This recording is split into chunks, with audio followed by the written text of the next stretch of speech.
On behalf of the state. Yes, Your Honor. May it please the court, Ms. Dixon and Mr. Thomas. Ladies and gentlemen of the jury, I think that on behalf of the state, we also would like to thank you for your attention for the last 3 weeks and ask you to listen very carefully to the jury instructions that Judge McIntosh will give you. You'll have them in writing as you did last time. And I would ask you to focus on pages 8 and 9, which list the mitigating factors, because there's no question that there are 5 separate, very strong, very compelling, aggravating circumstances on that scale on the left side. You know, starting with 1982 conviction for attempted murder, you'll have the judgment entry. We heard testimony, it was not an aggravating circumstance, but connected with that was a rape and an aggravated robbery. We heard from Dr. Stinson that prior to that, buying over for trial as an adult, that the defendant had a prior rape and adjudicated as a juvenile. That's part of his background, history, and experience. The first mitigating factor the judge will tell you to consider is there anything in his background and experience that is mitigating? And that information certainly is not mitigating as to the person that sits here in this courtroom today.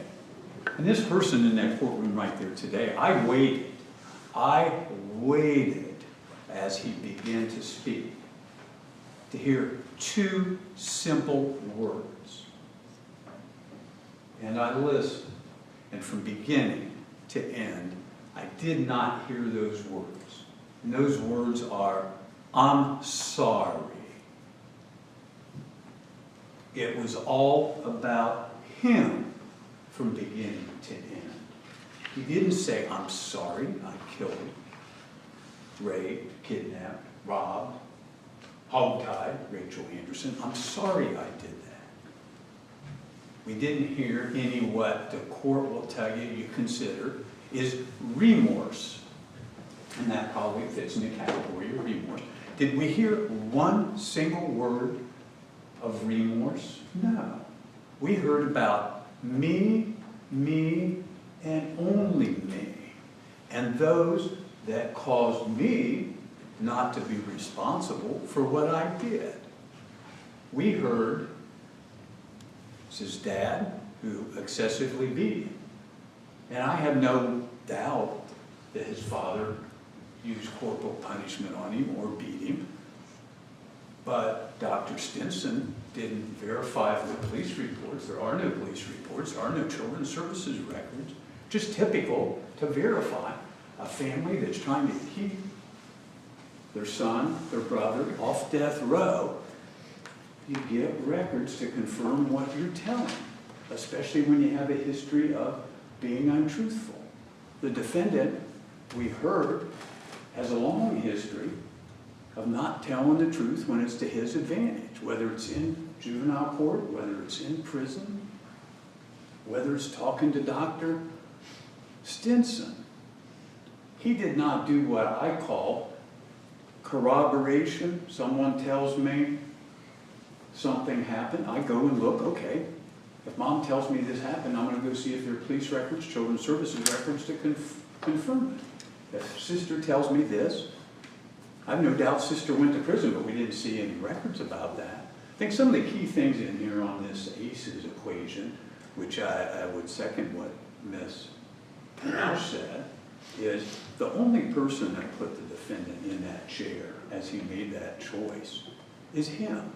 And as I listened to him and listened carefully for those words, "I'm sorry," at the end, he said what I think is the truth of the matter in this case.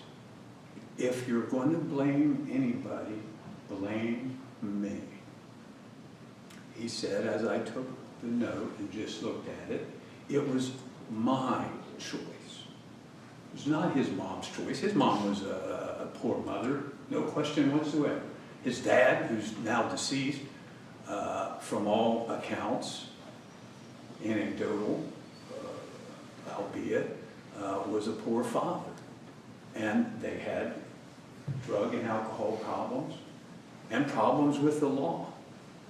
But does that mitigate, again, that's what we're doing, mitigate those 5 aggravating circumstances on that scale. And the judge will tell you, and it will be in the instructions on page 4 on the burden of proof. The state has the burden of proof, as we do in all criminal cases, to prove beyond a reasonable doubt that the aggravating circumstances outweigh the mitigating factors. But before you put any of the information in, you heard in this courtroom, on the scale of mitigating factors, the judge will tell you the defendant has the burden to prove their existence in the first place by a preponderance. So before we put things on the scale, on the right side of mitigating factors, they have to prove their existence by a preponderance. And I submit that they have failed in carrying that burden on many of the things that they want you to consider. And when you think about those mitigating factors that we heard in this courtroom, they all fit in the category of a poor upbringing. Bad childhood, abusive mom. I heard no evidence, I would add, of significance on sexual abuse. You know, I heard that there was a choir director's son in a car on the way to the choir service that touched him inappropriately in the car. That isn't sex abuse. Sex abuse is when dad sexually assaults you. We heard no evidence that this man was sexually assaulted by anybody in that home. We did hear that there were assaults. And again, it deserves some weight, and the state thinks and submits that when you consider all that, strong, compelling, aggravating circumstances, that the mitigation we heard in here, primarily from Dr. Stinson, because he's just using what he was told by the defendant, who he admitted is a compulsive liar, who has an interest in the outcome of this case, if he can misrepresent the history to Dr. Stinson, and then the sister and mom, who I'm sure are trying to help him out, as they did when they wrote letters to the prison, saying back in 91 and 93, grant him parole, let him out, he's a changed young man. Well, that psychological report that bound him over for trial as an adult says the same thing in 1981 that Dr. Stinson told us here today.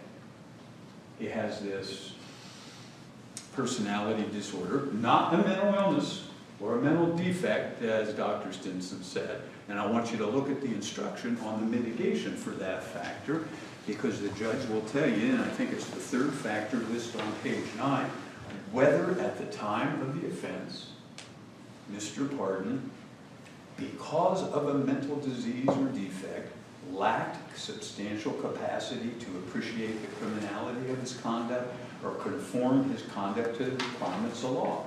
Dr. Stinson said, that ain't the case here. We're not talking about a mental disease. I don't use that word.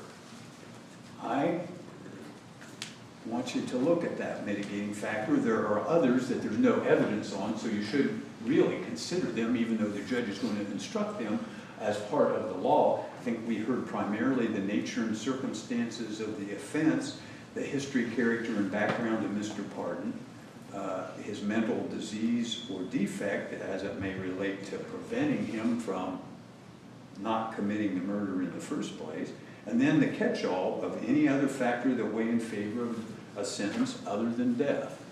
Because the court will tell you, and perhaps that's what was presented in this courtroom, and that is saying to you as a jury, let's give Anthony Pardon mercy in the sentence that we return in this case because of his terrible childhood, because his dad beat him, because his mom was not there for him. Let's extend some mercy to him and return one of the life verdicts. But Judge McIntosh will tell you that mercy is not a mitigating factor, and it should not play any role in your decision. And as we talked about on voir dire, the law we must all follow, prosecution, defense, and the court will give it to you and as jurors.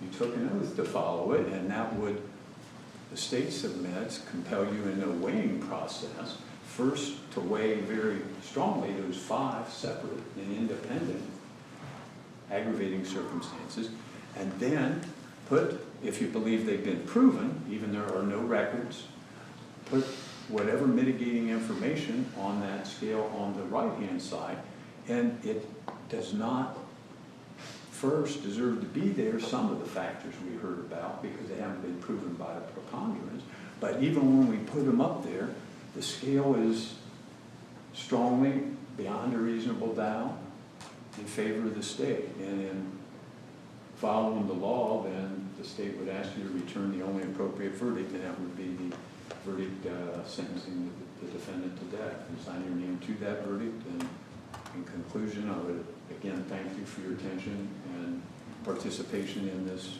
very difficult process that we all admit to be the case. Thank you. Thank you, Mr. O'Brien.